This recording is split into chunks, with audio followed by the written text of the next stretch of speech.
Brian Vargas. Trámites, envío de paquetería, cobranzas, servicios puerta a puerta, precios súper accesibles. Trabajamos en Cava y Gran Buenos Aires. Comunicate al 11 40 34 51 54. Moto de mensajería Brian Vargas.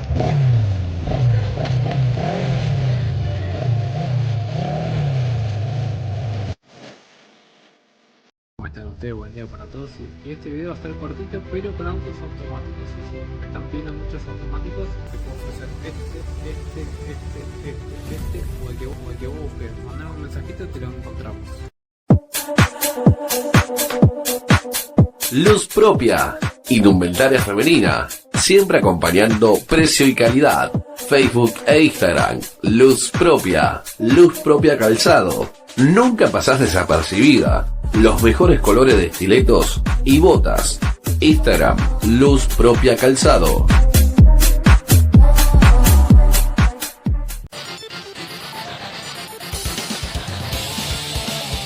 Si te gusta el Dragon Ball y los Fighting Games, no podés dejar pasar esta oportunidad. Te invitamos a formar parte de la comunidad competitiva Dragon Ball Z Budokai Tenkaichi 3.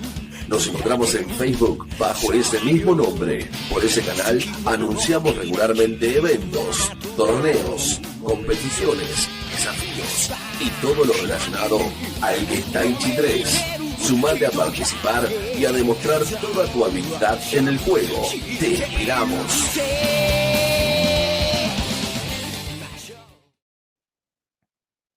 Hola, ¿qué tal? ¿Cómo les va? Bienvenidos a un nuevo capítulo de podcast de Quinto Cambio, Equipos Históricos. Esta vez nos vamos a meter, bueno, con un tema que particularmente a mí me encanta, así que vamos a desglosarlo bien con el señor Nacho de Tito, como siempre, acompañándonos. ¿Cómo estás, Nachito? ¿Qué hace, Dani? ¿Todo tranquilo? ¿Todo bien? Bien, con ganas de meternos en este mundo de tres mundiales que, a ver, son, por una cuestión cronológica, nuestro primer choque con el fútbol de selecciones de Copa del Mundo. Hablamos de Italia 90, Estados Unidos 94 y Francia 98. Específicamente vamos a hacer la participación de Italia en estos tres mundiales.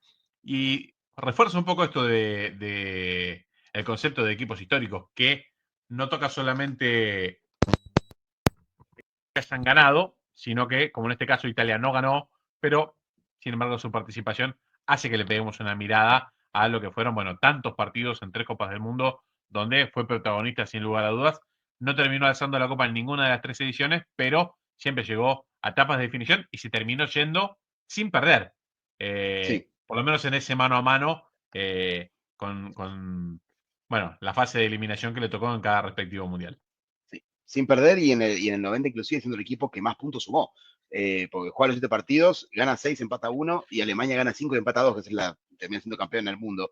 Entonces, nada, una selección que claramente en números, creo que lo dijo el técnico Vicini al terminar la participación, dice, sacamos 12 de 13 puntos, perdón, 13 de 14 puntos y nos vamos terceros, dice, no jugamos ni la final. Dice, pero bueno, nada, el mundo del fútbol, Italia no fue eliminado en ninguno de estos tres torneos. Siempre perdió contra un equipo, en dos veces perdió contra el campeón y otra contra el subcampeón de la Copa. Y vamos a ver que es algo que en Italia se da mucho, ¿no? Esto de no perder en los 90 minutos en un mano a mano. La última vez que perdió, inclusive al día de hoy, ¿no? Estamos hablando 15 de abril de 2025, el último día que Italia perdió en los 90 por Copa del Mundo fue en los octavos de final del Mundial del 86. Después de eso, nadie lo eliminó salvo en tiempo extra o penales, o en fase de grupo directamente, ¿no? Pero bueno, nadie lo eliminó mano a mano en los 90 minutos de Italia desde el 86. Y creo que es importante también hablar del 86 y del 82 para entender lo que fue 1990 para Italia, que es al que nos vamos a enfocar hoy, ¿no? Totalmente. Vamos a meternos de lleno en el tema, pero le pedimos a un amigo que es especialista justamente en esto, en la nacional italiana, el calciólogo número uno, no lo vamos a presentar porque cuando vean la imagen todo el mundo se va a dar cuenta quién es, que nos preste su colaboración, que nos cuente un poco cuál fue su perspectiva de estas tres participaciones italianas. Y bueno, muy gentilmente se brindó a hablar con nosotros, nos dejó un videito con el saludo y lo vamos a ver al gran y querido. No, me dice que tienen un programa, un podcast. quinto cambio, en el cual van hablando de equipos históricos, que van a hacer una puntada especial sobre los mundiales 90, 94 y 98. Me pide una opinión, yo seguramente entiendo que esa opinión tiene que ser con respecto al equipo de mi país, a Italia.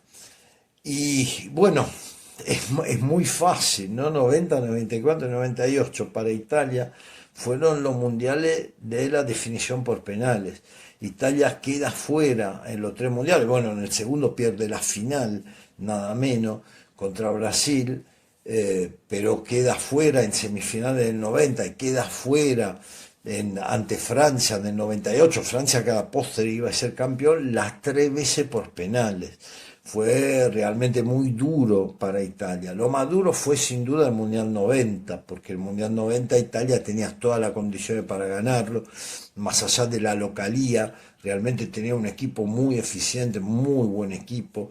De hecho, los apostadores apostaban que Italia iba a salir campeón sin sufrir goles.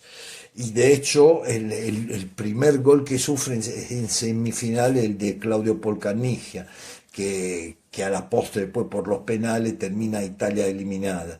No, fue una presunción por parte de Italia, pero también fue la astucia de Bilardo que supo crear un clima de combatimiento. Justo esa semifinal se juega en Nápoli, con Maradona que acababa de sacar el Napoli por segunda vez campeón en el 90, así que obviamente el público napolitano estaba agradecido con su ídolo, con su capitán. Lo que pasó en Milán, los silbidos a la bandera argentina, eso no fueron a la bandera al himno, eso fueron a Maradona, porque Maradona con Napoli el título se lo había ganado al Milan y el primer partido con Camerún Argentina lo fue en Milán, por eso hubo los silbidos. Bueno, Bilardo supo manejar eso muy bien, lo supo usar muy bien y bueno, y terminó después con ese partido que Italia además mereció ganar en los 90 y los 120 minutos. Si uno vuelve a ver el partido, Italia fue muy superior, tuvo muchísimas ocasiones de gol y Argentina remató una vez al arco y fue ese gol de Canigia. Pero bueno, la historia hay que aceptarla. Eso fue sin duda el más doloroso porque Nenotti Magiche, ¿no? Era el mundial de casa, era el mundial que Italia estaba segura de ganar. El 94, la verdad que el equipo llegó a los tropezones hasta la final. Fue el mundial de Roberto Baggio, nos llevó él de la mano hasta la mundial y hasta la final y después no fue una casualidad que justamente él errara uno de los dos penales. También hay que decir que fue vergonzoso lo de la FIFA hacer jugar una final al mediodía por una cuestión de fuso horario con las televisiones europeas al mediodía en Pasadena con 40 grados. Yo ahora viajo seguido a Los Ángeles y conozco el lugar y la verdad es imposible jugar en pleno verano ahí y menos al mediodía, no, repito, 40 grados, quizá la peor final de la historia, no hubo casi remate al arco y bueno, y después la definición por penales. Y con Francia, bueno, Francia termina siendo un justo campeón, pero Italia la puso en gran dificultad, otra vez con Roberto Baggio, gran protagonista, y bueno, y la eliminación por penal. Así que, si a mí me preguntan de esos tres mundiales, son los mundiales de la definición por penales, toda lamentablemente negativa. Pero bueno, es la historia del fútbol. Le deseo suerte, linda iniciativa y siempre a disposición. Un gran abrazo. Bueno, yo no me presenté, tuve esa soberbia, pido disculpas. Soy Vito de Palma de ESPN. Un gran abrazo. Bueno, ahí el placer de tenerlo a Vito. Creo que es imposible encontrar a alguien en Argentina que sepa más de la nacionalidad italiana que Vito de Palma. Eh, por eso era importante su testimonio para abrir el podcast, para hacer un repaso de lo que vamos a hacer de la revisión de estos tres mundiales desde la mirada italiana, ¿no? Desde la mirada de lo que fue el paso de Italia por estos tres torneos. Nos vamos a meter ya de lleno con lo que fue Italia 90. Decía Vito, el Mundial de Lenotti Maggi, que es increíble, que creo que es la ruptura, vos me dirás, Nacho, tu opinión, pero es un poco la ruptura entre el fútbol moderno y el fútbol semiprofesional, ese Mundial de Italia 90. Porque un montón de cosas cambiaron a nivel comercial, a nivel de transmisión, a nivel del marketing. a nivel del juego, en el post y en el anterior, en la previa y en el post de esa Copa del Mundo, bueno, muchísimas cosas. Quizás el último mundial de Maradona en su plenitud. Eh, una canción que quedó como el himno de todas las Copas del Mundo. Demasiados condimentos para un mundial que, nada, tantos años después todavía se sigue recordando de una manera muy particular. Sabemos que pasa en Italia, por supuesto para los alemanes que serían campeones, y pasa mucho acá, que en Argentina para que se festeje un subcampeonato o que un subcampeonato sea recordado de esa forma, bueno, más allá de que Argentina venía como campeón, tiene que ver con, bueno, las eliminaciones y los equipos que fue dejando en el camino, y eso también le dio, bueno, un condimento extra a esa Copa del Mundo que vamos a repasar.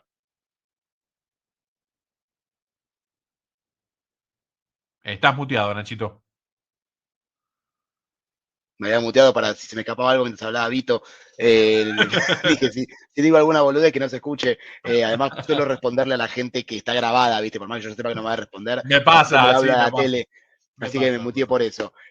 Lo que decía Dani es que Italia es el primer mundial de los modernos o el último de los viejos, como quieras verlo. Un Claro. mundial que trajo consigo un montón de cambios a nivel reglamento, a nivel marketing, a nivel cámaras. Es más, para los que tengan todavía el video de Héroes otra vez, véanlo, porque al principio hablan de todos los cambios tecnológicos que involucran este mundial en comparación al 86 y decía, creo que algo así como 16 cámaras. Hoy 16 cámaras debe ser para los corners. Hoy 16 cámaras debe tener un Claro. partido de tal vez de la B Nacional de Argentina o de Primera División de Argentina y no un mundial. Pero digo, a nivel reglas también, bueno, fue uno de los mundiales con menor promedio de gol de la historia. Si no fue el que tiene menos, estuvo ahí, creo que Es le el pega que el palo. tuvo menos. Es el Sí, que es tuvo el que menos tuvo promedio de menos. gol en la historia, que motivó cambios de regla por, como dijo Vito en algún momento, ¿no? El juego combativo que planteó Bilardo y que plantearon muchas selecciones después, como Dinamarca en el 92 en la Eurocopa, que eso lo mencionamos cuando hicimos el podcast de la Copa América y de la Eurocopa. Argentina tenía una táctica contada por el Checho Batista, que era Goicoechea sacaba, hacía todos irse lejos, como sacar largo. Batista salía corriendo de mitad de cancha a un cuarto de cancha, se la daban, se la devolvían a Goicoechea y hasta que llegaba un delantero, pasaban tal vez 20 segundos, 30 segundos. Imagínate eso multiplicado por, no sé, 10 saques de arco, 15 saques de arco en el partido, más los laterales, más. Imagínate el tiempo que perdían, ¿no? Se podían llegar a perder hasta 30, 40 metros por partido, solamente de eso. Después, bueno, sin contar las veces que te tiras al piso, que la pelota se va lejos, que la van a buscar, lo habitual que hoy en día sigue pasando. Entonces motivó el cambio de regla de que no se la pueda pasar más al arquero con el pie. O sea, se la puede pasar, pero el arquero no la puede agarrar con la mano. Tiene que seguir jugando con los pies y si la agarra con la mano es un tiro libre indirecto para el equipo rival. Bueno, esa y muchas otras reglas. También desde el lado del marketing, hablamos de las cámaras, para que vean lo importante y cómo fue cambiando también la moda de la compra de camisetas, y eso que antes no era nada habitual. Este es el último mundial que los jugadores no tienen su nombre escrito atrás de la camiseta. A partir del Claro. 94, todos los jugadores tienen atrás su nombre. Dice 10, Bacho, 9 creo que era Romario. Y el numerito adelante. Claro, 10 Maradona. Antes estaba el número atrás, que venían hace muchos años, era para identificar a los jugadores, para decir, bueno, el 10 está amonestado, el 7 hizo un gol, era una cuestión de identificación. En eso ya era una cuestión más de yo soy fan de Maradona, yo soy fan de Romario, yo soy fan de Baggio. Hasta el Mundial del 94, inclusive, Italia, en la lista de 22 en aquel momento, tenía del 2 al 7 u 8 los defensores, del 9 al 15, 16 los volantes, y los delanteros tenían todos números altísimos, porque era así, estaba puesto de esa forma, nadie podía pedir una camiseta. Bueno, por eso vos decís, bueno, qué raro que Paolo Rossi tiene la 20, y Viali tiene la 20, y Esquilachi tiene la 19. No, Y no era Nicola Berti casualidad. tiene la 10. Claro, exactamente. Bueno, pasaba esto, es que se utilizaba de esa forma y no se le daba vuelta. Argentina con la lista en orden alfabético. Sí. Bueno, a ver, que pasó en casi todos los mundiales, hasta el Mundial 94, con algunas excepciones, pero lo mantuvo Bilardo, lo tuvo Menotti. Bueno, eran cosas que van en contraposición del marketing actual, que todos sabemos que, a ver, Ronaldo va a jugar con la 7, aunque vaya a jugar a la Liga Amateur de la casa de tu tío a la vuelta, le van a dar la 7, porque es CR7, no le puedes dar la 25. Bueno, el 10 es de Maradona o el 10 es de Messi. Recordamos en algún momento, cuando Riquelme se va de la selección, Diego dice, el 10 es Montenegro, estando Messi en el plantel. Antes de que se juegue siquiera un partido, bajaron y le dijeron, el 10 es Messi. Porque ¿a quién le vamos a vender la camiseta de Montenegro 10? Con todo respeto, ¿no? No, ni hablar, ni hablar. Este mundial también desde el lado del marketing fue muy conocido porque se empezó a llegar a la televisión a muchos países que no clasificaban, que eso era raro también. Creo que hablaban también creo que era la primera transmisión, no me acuerdo si en India o en Pakistán, uno de esos países que no son tradicionalmente futboleros, que hoy en día siguen sin ser tradicionalmente futboleros, que fue el primer mundial que llegó ahí, que se vio, creo que en los 5 continentes, debe haber sido realmente el primero. Entonces, nada, un hito muy importante y que el fútbol empezó a globalizarse, ¿no? Después Sí. íbamos a ver más con la ley Bosman y con un par de cambios de regla y con la crecida del marketing y de todo lo que es el merchandising hoy en día deportivo, que hoy te venden mamaderas, bufandas, todo, ¿no? Todo lo que te vas a imaginar está con los cuadros, con los colores de tu club o de tu selección. Ahí empezó la masificación real de todos estos ítems de merchandising, publicidad, etcétera. Empezaron a Vamos ser los clubes y a, los jugadores marcas. vamos a pasar un poquito de lo que fue la fiesta de inauguración. Cortito, un video. Se va a ver un poquito de lo que fue la fiesta y la canción de este mundial tan característica. Pero quiero decir, si alguno no tiene la posibilidad de conocerlo, hoy googleenlo, búsquenlo, vean lo que fue esa fiesta inaugural. Una cosa para la época, ¿no? Hablamos de hace 35 años, increíble, y más si uno la compara con las fiestas inaugurales de los mundiales anteriores. Bueno, no tenía nada que ver. Italia, por supuesto, hizo uso de, estaba en Milano, bueno, van a desfilar todas las modelos del mundo en la pasarela de Milano que va a ser en el Giuseppe Meazza antes del partido inaugural. Una cosa rarísima. Tenemos que hacer la canción del mundial, bueno, la va a componer Giorgio Moroder, que es italiano, que trabaja en Hollywood, va a ser una canción específicamente para este campeonato del mundo. Utilizaron todo eso que podía utilizar Italia, que después hoy en el tiempo ha quedado superado, que uno imagina o piensa en la ceremonia inaugural de los Juegos de Beijing 2008, que fue una cosa que, a ver, va a ser imposible de repetir en el mundo. Claro, pero pasaron 20 años en el medio entre una y otra. Sí. En el medio cada uno intentaba superar. Recuerdo que seguramente te vas acordando, Nacho, la ceremonia inaugural de Francia 98, que el día anterior pusieron unos robots gigantes que iban hasta el centro de la ciudad. Tardó como 12 horas, era invirable. ¿Sí? Unos monstruos que iban a 2 por hora. Sí, bueno, ¿cuándo termina esto? Bueno, todo el mundo intentaba superarse un poquito más, o el penal errado por Diana Ross en la inauguración de Estados Unidos 94, que le pusieron Sí. un punto de penal a 2 metros y la tiró fuera. Eso sí es una mejor presentación porque además rompió el arco. Rompió el arco Randa, eso fue magnífico, fue magnífico. La presentación de Diana Ross fue brutal. Bueno, nada, Mundial 90, si querés vamos con la presentación Dale, que tenemos. dale. Vamos a escuchar la característica canción y vamos a guardar silencio para aprovechar un poco de lo que fue esta música tan característica que nos acompaña hasta estos días.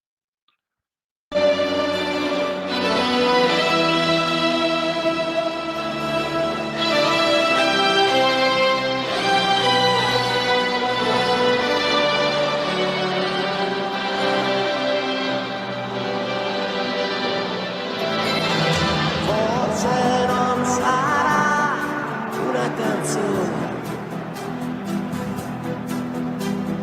a cambiare le regole del gioco, ma voglio viverla così questa avventura, senza frontiere, con il cuore in gola. E il mondo in una giostra di colori, e il vento accarezza le bandiere, arriva un brivido e ti trascina via e sciogli in un abbraccio la follia. Notti magiche, inseguendo un gol, sotto il cielo di un'estate invernale.